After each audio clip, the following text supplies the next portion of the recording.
اعوذ باللہ من الشیطان الرجیم بسم اللہ الرحمن الرحیم۔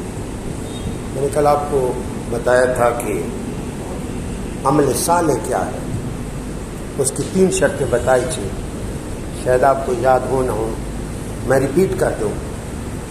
عمل صالح کے لیے ایماندار ہونا شرط ہے۔ اگر کوئی ایماندار نہیں، اس کے اندر عمل صالح کا تصور نہیں ہو سکتا۔ ایمان یہ کی ہے عمل صالح کی، یہ چابی ہے عمل صالح کی۔ کافر کی نیکی بھی عمل صالح نہیں ہو سکتی چونکہ ایمان نہیں۔ تو گویا ایمان فرٹلائز کرتا ہے انسان کے اعمال کو کہ وہ صالح ہے یا بد ہے، اس کا تصور ایمان سے ہوتا ہے۔ تو پہلی شرط ایمان ہے۔ دوسری شرط کیا ہے کہ جو آپ کام کر رہے ہیں اس میں صرف اور صرف خشوع الہی ہو۔ اگر اللہ کی رضا سے ہٹ کر نیکی کا کام کریں گے بھی تو وہ عمل صالح میں نہیں، اگر وہ عمل صالح نہیں تو اللہ کی بارگاہ میں قبول بھی نہیں۔ اور تیسری شرط ہے کہ وہ شریعت کے مطابق ہو۔ اور شریعت کیا ہے کہ حضور سرور عالم کی پیدائش سے لے کر آپ کے وصال تک زندگی کا آپ کی ہر لمحہ جیسے حضور نے گزارا، جیسے حضور نے کیا، جیسے حضور نے فرمایا، جن حالات میں حضور خاموش رہے، ان سب چیزوں کو اپنی ڈیلی لائف میں اپلائی کرنا، اس کو شریعت کہتے ہیں۔ جو اسوہ رسول سے ہٹ گیا، وہ ہوا میں اڑتا ہے، وہ دریا پہ چلتا ہے، وہ جادوگر تو ہو سکتا ہے، وہ مومن نہیں ہو سکتا۔ گویا جو ماڈل ہے اللہ کی محبت کا وہ اسوہ رسول ہے، وہ سیرت اور صورت رسول ہے۔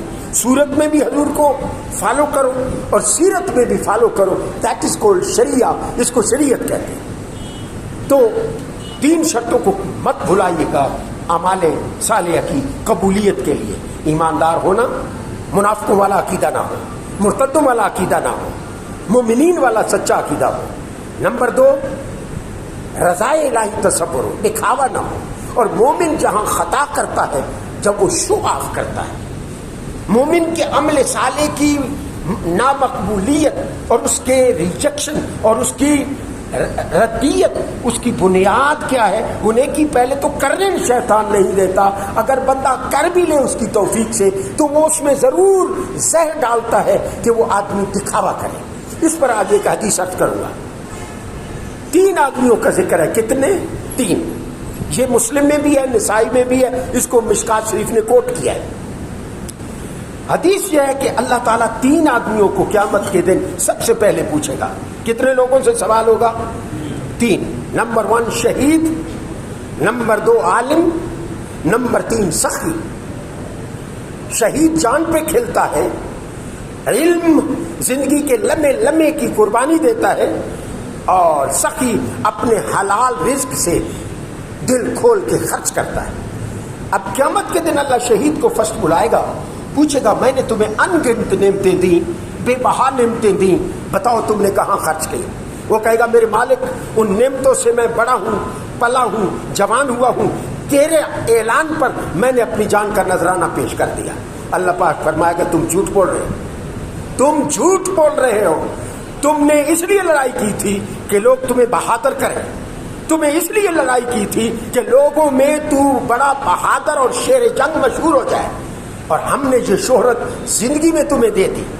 تم نے ہماری رضا کے لیے شہادت اختیار نہیں کی، لوگوں کو دکھانے کے لیے، مشہوری کے لیے، بہادر کہلوانے کے لیے، اپنی ریپو کو اچھا کر شو کرنے کے لیے تم نے کیا، اس لیے ان کو منہ کے بل گھسیٹ کر جہنم میں لے جاؤ۔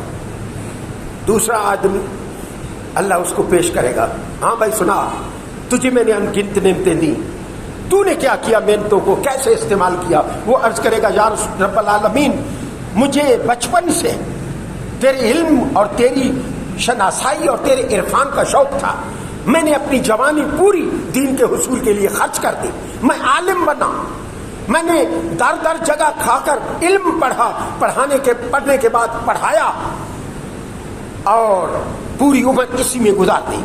رب فرمائے گا تو نے جھوٹ بولا، تو نے پڑھا اس لیے تھا کہ لوگ تمہیں بڑا اچھا قاری، اچھا حافظ اور تیری آواز پہ قربان ہو، تو نے اپنی شہرت کے لیے، اپنے ذاتی مفاد کے لیے یہ سب کچھ پڑھا، میری رضا کے لیے نہیں پڑھا، تم نے شو آف کرنے کے لیے پڑھا. ہم نے تمہیں مشہور بھی کر دیا، ہمیں تمہیں معروف بھی کر دیا، ہمیں جو تیری چاہت تھی وہ دنیا میں پوری کر دی. اب قیامت میں تیرا کوئی حصہ نہیں ہے. اس جھوٹ کے بدلے اس کو ناک کے بل گھسیٹ کر جہنم میں لے جاؤ. تیسرے آدمی کو پیش کیا جائے گا، اس سے پوچھا جائے گا بتا اتنی نعمتوں کو کہاں خرچ کیا؟ وہ کہے گا مالک جو کچھ تم نے دیا تھا میں نے تیری گھر رضا کے لیے لٹا دیا. رب فرمائے گا تم نے جھوٹ بولا، میری رضا کے لیے نہیں. تم نے اس لیے خرچ کیا کہ لوگ تمہیں سخی کہیں، تم نے اس لیے خرچ کیا کہ تو انتہا سے گزرے تو لوگ تمہیں سلوٹ کریں، تم نے اس لیے کیا کہ معاشرے میں تمہاری شہرت کے ڈنکے بجے کہ تو بڑا سخی ہے. ہم نے تمہیں مشہور کروا دیا، جو چاہتا تھا وہ تمہیں مل گیا. اس کو بھی ناک کے بل گھسیٹ کر جہنم میں لے جاؤ. اس سے ہمیں میسج کیا ملا؟ اس حدیث سے ہمیں پتہ کیا چلا؟ ہمیں کیا اسوہ رسول نصیب ہوا؟ حضور نے بتایا یہ کہ جو جان پہ کھیل جائے، جو علم پڑھتے پڑھاتے گزار دے، جو سارا مال لٹا دے، اگر خشنودی الہی نہیں ہے، اگر رضائے الہی مقصود نہیں ہے تو وہ چیزیں ہوتے ہوئے وہ کرنے کے باوجود بھی تم جہنم میں جاؤ گے.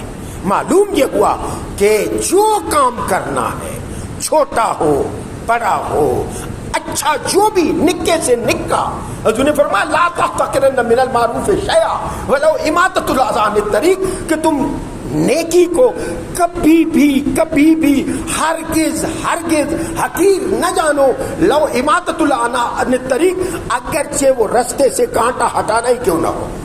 رستے میں کانٹے پڑے ہوتے ہیں، میں کئی بندوں کو دیکھتا ہوں اینٹیں رکھ دیتے ہیں. میں مین روڈ پہ گاڑی آیا مین روڈ پہ کھڑی کر دی، پیچھے لوگ پھر نہ دینا نہ cycle age middle age, motor cycle middle age, کسی آدمی کو کسی کا خیال ہی نہیں، لحاظ نہیں، رستہ بلاک ہو گیا، بندے کھڑے انتظار، ٹی پرواہ نہیں ہے. نہ بندہ درد دل کے واسطے پیدا کیا انسان کو، ورنہ طاقت کے لیے کم رکھے کرو بیاں. علامہ اقبال میں یہی کیا، انسان کو درد دل کے لیے پیدا کیا گیا کہ وہ دوسروں پر رحم کھائے، دوسروں کے لیے سہولیات پیدا کرے، دوسروں کے ویلفیئر کے لیے کام آئے. صرف سجدے کرنا ہی عبادت نہیں، دوسرے کے کام آنا یہ بہت بڑی عبادت ہے. لیکن شرط یہ ہے کہ انسان رضائے الہی کے لیے کرے. اور آخری شعر سے ختم کروں گا کہ کرو تم مہربانی اہل زمین پر، خدا مہرباں ہوگا عرش بری پر. من کان للہ کان اللہ لہو، جو اللہ کے لیے جیتا ہے اللہ پوری کائنات اس کے تابع کر دیتا ہے. اللہ عمل کی توفیق